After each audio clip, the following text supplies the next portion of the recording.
Mr. Klein's Story Time. Hello, my name is Mr. Klein. I've been an elementary school teacher for almost 30 years, and I love reading stories to young people just like you. In fact, I've got a great story that I'd like to share with you right now. So let's get started. Franklin and the Tooth Fairy by Paulette Bourgeois, illustrated by Brenda Clark. Franklin and the Tooth Fairy. Franklin could count by twos and tie his shoes. He had lots of good friends and one best friend named Bear. Franklin and Bear were the same age. They lived in the same neighborhood. They liked the same games.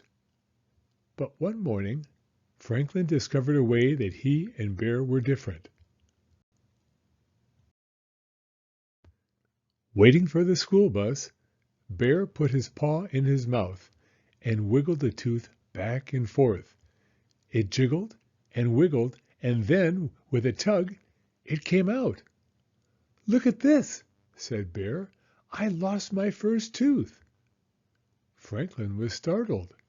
There was even a little blood on the tooth. "That's terrible. How are you going to tell your mother?" Bear laughed. "My teeth are supposed to fall out," said Bear. "It makes room for my grown-up teeth." Franklin ran his tongue around his gums. They were smooth and firm and completely toothless. "I don't have any teeth," said Franklin. It was Bear's turn to be surprised. Franklin's friends shook their heads sadly. "Too bad," they said. Franklin wondered why. He had never needed teeth before. Bear wrapped his tooth in a bit of tissue and put it in his backpack. "I need to keep this safe," he said. All the way to school, Franklin wondered why Bear wanted to keep his old tooth, especially if he was going to get a brand new grown-up tooth. Now that was exciting.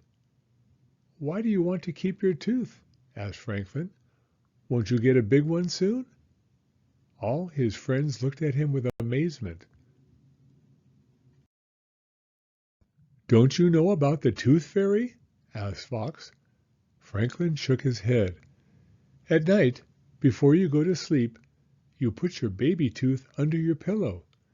Then the Tooth Fairy comes and takes the tooth away," explained Fox.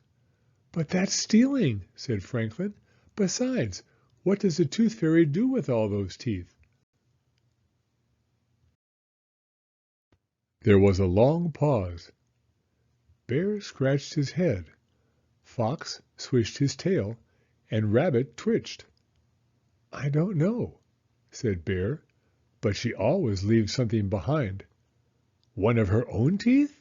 asked Franklin. Everybody laughed. "Oh, Franklin," said Fox, "the Tooth Fairy leaves a present."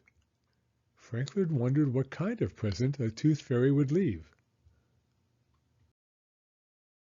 "I hope I get some money," said Bear. "When I lost my first tooth, I got a new book," said Raccoon. "I got crayons," Fox said. Franklin rubbed his gums. He wished he had a tooth to leave for the Tooth Fairy. He wanted a present too.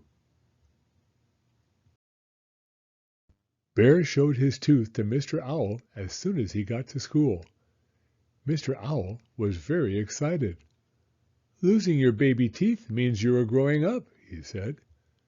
Franklin did not say anything. He had no teeth, but he wanted to feel grown up too. Franklin was quiet for the rest of the day. Even at home, Franklin was quieter than usual. "What's wrong?" asked Franklin's mother. "I don't have any teeth," he answered. "Neither do we," said his father. "That's the way turtles are." "But I want teeth," said Franklin. His parents looked surprised. My friends get presents from the Tooth Fairy when they lose their teeth, said Franklin. Why do they get presents for old teeth? Asked Franklin's father. Because it means they are growing up, said Franklin. I see, said his father. That night, just before bed, Franklin had a good idea. Perhaps tooth fairies did not know that turtles have no teeth. He found a tiny white rock to put under his shell. He asked his mother to help him write a note. It read, Dear Tooth Fairy, this is a turtle tooth. You may not have seen one before. Please leave a present, Franklin. Franklin woke up very early the next morning. He looked under his shell. The rock was gone, but there was a note instead of a present. He ran to his parents' room. What does it say? He asked. Franklin's father put on his reading glasses. Dear Franklin, sorry, turtles don't have teeth. Good try. Your friend, the Tooth Fairy. Franklin was very unhappy until he noticed a big wrapped package near his breakfast bowl. Open it, said Franklin's mother. Inside was a beautiful book. Who is it from? Asked Franklin. From us, said his parents, to celebrate your growing up. Franklin stood very tall. Thank you. From then on, Franklin didn't worry about being different from Bear. He knew that in all the important ways, he and Bear were exactly the same. The end. Thank you for coming to Storytime. If you like this video, please give it a thumbs up. I read new stories every week, so be sure to hit the subscribe button if you'd like to hear another one. Hope to see you again soon.